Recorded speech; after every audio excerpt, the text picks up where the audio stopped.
Dear netizens, this video is based on a report from the Wall Street Journal. It's about the current era of spy warfare that we are experiencing today. A new generation has emerged. The methods being used are beyond imagination. They're all sorts of strange and bizarre, and there's something particularly odd about it. These things used to be done before, and the methods were always kept secret. No one allowed to find out, because they were worried it wouldn't work the next time, if the other side figured it out. But now, things are different. It's basically almost like a live broadcast.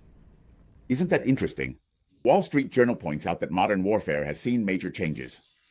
A spy's achievements are made public right away, for everyone to see. It's a race against time. That's why it's called the Battle of the Timeline. Whoever says it first. Traditional espionage and covert operations, in particular, were kept secret for decades, because they were afraid others would find out. There you have this thing. The most famous example is, of course, World War II. In fact, the Allies were able to win repeatedly, including against Germany or Japan. Battle of Midway, all because they managed to break the codes. This brings us back to Alan Turing and the imitation game, especially when they cracked the German codes.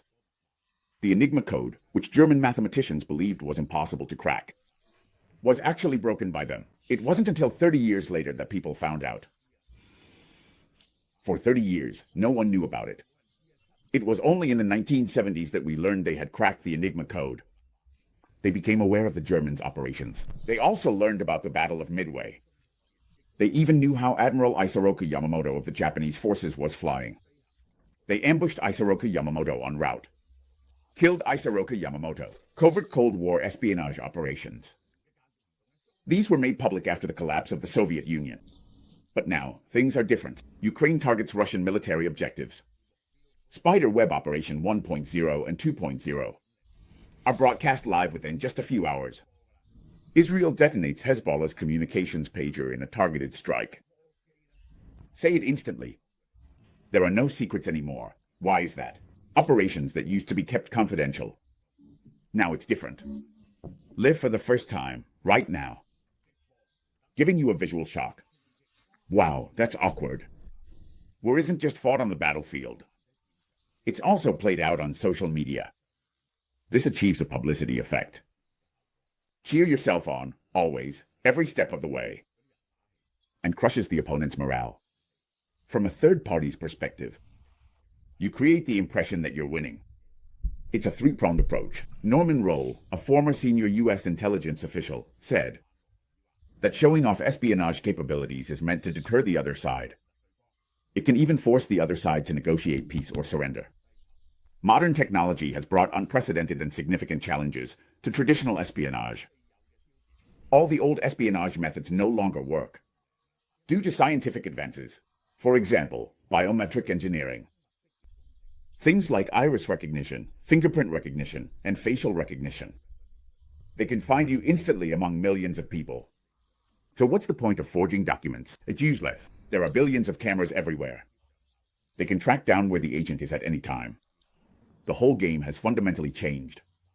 AI can do it in just a few seconds. It can search through millions of photos. Find out which foreign spy you are. At this point, keeping things secret just isn't meaningful anymore. Others will quickly find out what you're doing. They can immediately figure out how you did it. So now, governments are just trying to navigate the information environment. They use information to spread their message. Strike a blow at other side. In the mid-20th century, governments also had control over the information environment. How so? Back then, they had control over the newspapers. As long as you controlled newspapers and TV stations, those messages simply wouldn't get out. He controlled the entire environment.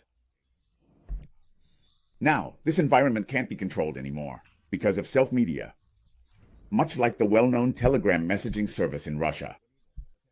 Those situations are being live-streamed. You can't control it.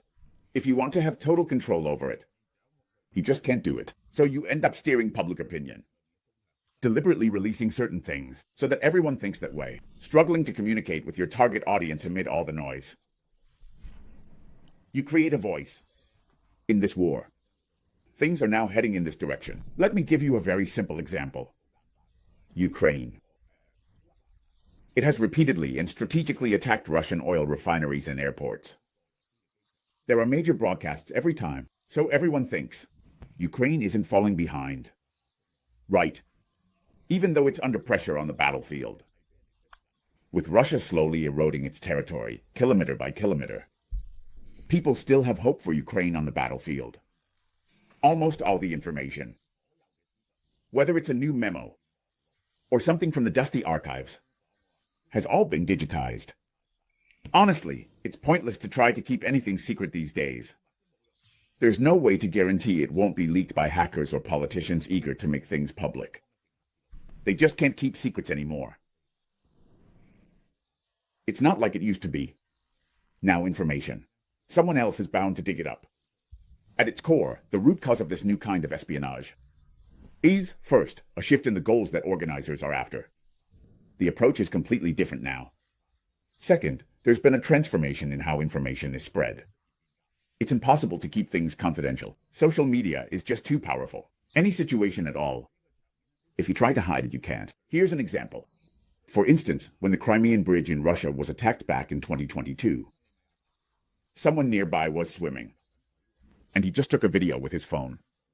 It was streaming live. There's no way to fool anyone, so you might as well release some footage yourself and take control of the narrative. Actually, that's the main point here. In the past, there were actions that should have been kept secret. Now they have to be seen. These actions have a powerful visual impact. When you see it, you believe it. Seeing is believing. And it's not just actually happening on the battlefield. It's also playing out on social media. It boosts your own side's morale. And it hits the enemy's morale. Israeli officials said that before and during the June 13th airstrikes, Mossad agents were operating inside Iran. Just revealing this information is a form of psychological warfare. It undermines Iran's morale. Talking about how impressive the Mossad is, and showing off their ability to operate freely inside Iran. Let the Iranians be afraid. Don't dare to do anything, and end up distrusting each other. This applies both before and during the airstrikes. They keep constantly stressing just how incredibly powerful the Mossad is. Israel publishes blurry photos with Mossad markings, claiming to show their agents and drone attacks inside Iran. Show off your tactical successes. How to achieve success, rather than hiding where they were or what they did. Classified recordings exposed by the Washington Post show that. On June 13th, the day of the airstrike, Mossad, I also listened to this recording, called 20 high-ranking officers of the Revolutionary Guards. You hurry up and leave. We will follow you. Your whole family's lives are at stake. Do you really think you have any secrets? You have no secrets. I can call you whenever I want. I have your phone number. You're living somewhere. Your wife is somewhere. Your children are somewhere. Let me show you a photo. You have just 12 hours to leave Iran. Otherwise, your whole family will be killed. The Mossad threatened that if senior Revolutionary Guard officials did not comply, they would be forced to evacuate. They would be executed along with their families. This shows that they already have the personal information of high-ranking Iranian officials. And it demonstrates an incredible level of infiltration. As a result, the supreme leader of Iran had to go into hiding. Even his own people couldn't find him. That's how powerful they are. According to a report by the Financial Times, Israel has been secretly planning to infiltrate Iran for many years. An encrypted communicator disguised as an Android phone.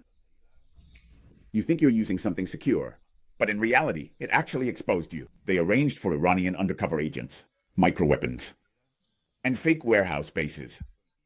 Israeli intelligence meticulously cross-checked thousands of pieces of intelligence.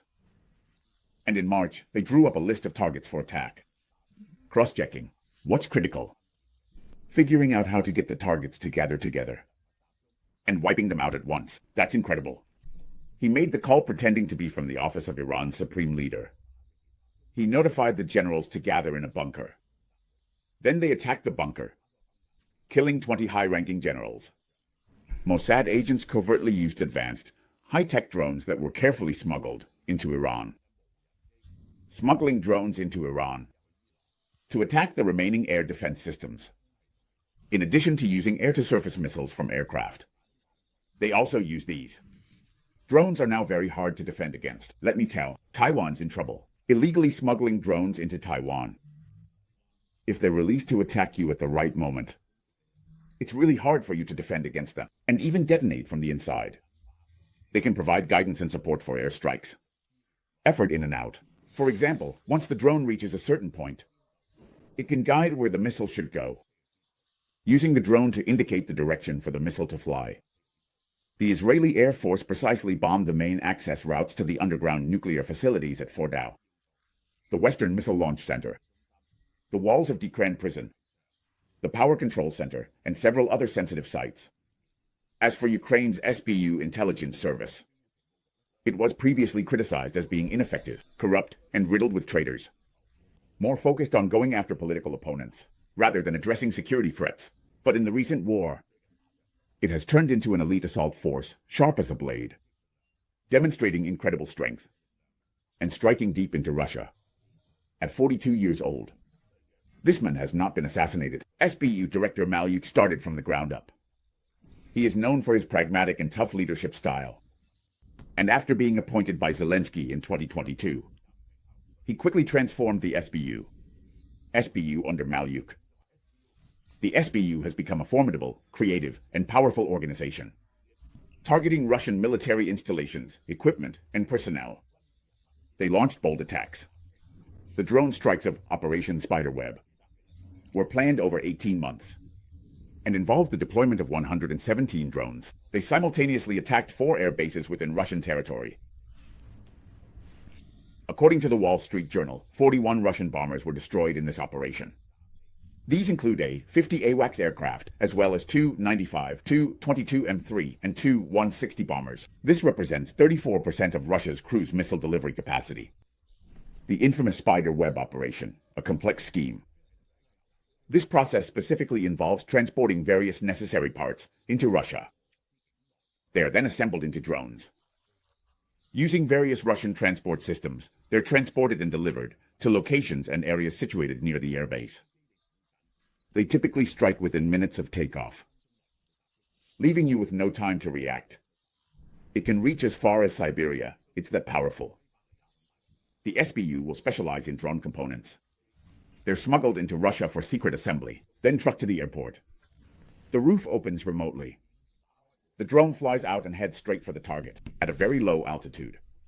You really don't have time to react. Ukrainian intelligence agencies have successfully blown up the Crimean Bridge 3 times.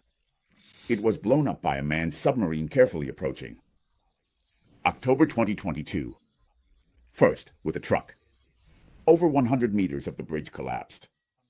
This forced Russian forces to move supply lines. Self-detonating unmanned marine vessel developed by the SBU. At least 11 Russian ships were attacked. This forced the Russian Black Sea Fleet to abandon their home port of Sevastopol in Crimea. Large weapons are extremely cumbersome and difficult to handle. They're easy targets for attacks. They're hard to defend against. All right. The SBU used a motorcycle rigged with explosives in Moscow. 2. Assassinate Russian General Kirinov. In St. Petersburg, they used a bomb hidden inside a statue to take out the war bloggers.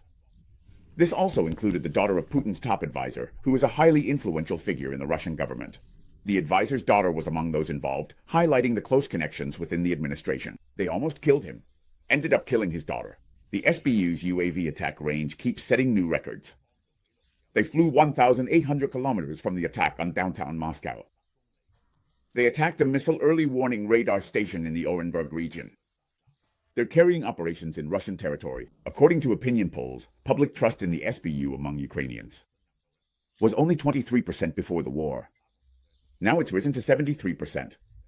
The Ukrainian Postal Service has issued special stamps to celebrate. Iran has fallen into an unprecedented state of counterintelligence panic. Within 2 days, there were consecutive executions. 2 people were shot. A man was accused of working for Israel's Mossad. And dozens of people have been arrested. A nationwide manhunt for Mossad agents is underway. The public should report suspicious activity. This began on June 13th. In Tehran alone, 28 people have been arrested. Everyone's on edge, seeing threats everywhere. From 30 years of secrecy to the intelligence revolution of real-time live broadcasting is changing the nature of warfare. The entire way wars are fought is now different, especially with this Israeli attack on Iran. Deploying a large army might not be needed. It's all about using decapitation strikes. Decapitation tactics have already made it impossible for you to keep fighting. There's no need for a massive army. There's no need for heavy casualties, shifting from traditional black ops to a battle of timelines. Spy agencies are no longer operating in the shadows. They openly flaunt their achievements. This is done to achieve deterrence, propaganda, and psychological warfare effects.